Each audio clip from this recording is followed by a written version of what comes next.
Mga best, ang gagawin naman natin ito. Nakikita nyo ito, yung mga laylay. Kasi ito, nakaganon dati, laging nakaganon, nakalaylay. So ito kasi, dinikitan kasi, ayan, nakikita nyo, umidikit to. So, gagawa natin ng mabilis na remedyo ito. Kasi pag dinikitan ito, matatanggal din.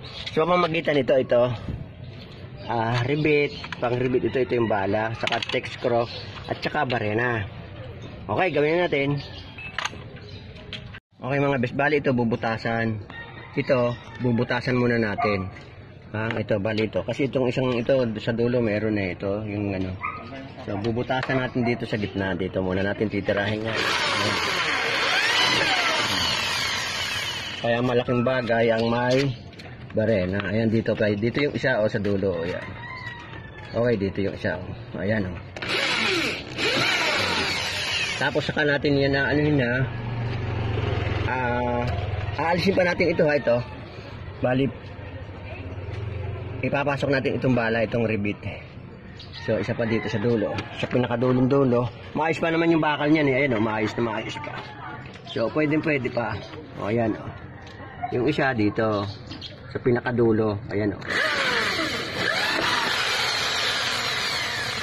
Ayan Hindi ito po pwede itong tornilyo. I-rebit pa natin ito. Bali, ipinorma ko lang siya. Ayan. Ayan, nakalagay na kaagad. Matibay ito. So mga besh, ito yung sikreto nito. Kasi ito, pag hindi pumapasok, itong rebit pag hindi pumapasok yan, ang barena nyo pa-reverse. Pa-reverse yung barena. So ididiin ninyo kahit na, di ba ito? Ito paabante yan, pahigpit yan. So i-reverse ninyo. Reverse na nakatuon. Para ibig sabihin ito luluwag. Kasi ito hindi kasya. Kagaya ito, tingnan nyo. Pa-reverse siya, ididin ko. Ayun, luluwag siya. Yun, luwag na, wala na. Luwag na. Ibig sabihin, lost na siya. Ikot lang ng ikot. Ayun ang sikreto ng barena. So ito, magkakasya na siya. Okay, go. Okay mga best, lalagyan pa natin ng isa dito. Babaw natin ulit dito. Ayan, para mapakatibay na. Lagang putik para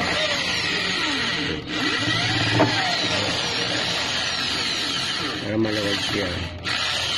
Okay, tapos ilalagay na ulit natin yung pang rebit. Ayan tapos ano yung ano natin. Ayan, ito kasi pag inilalagay pwede naman ipapasok yan dito.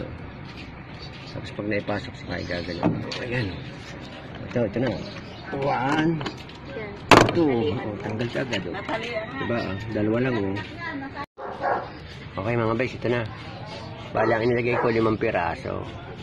Yan, 1 2 3 4 5 hanggang sa ilalim. Ayan, ibay na Okay mga best, ano ba yung rebit?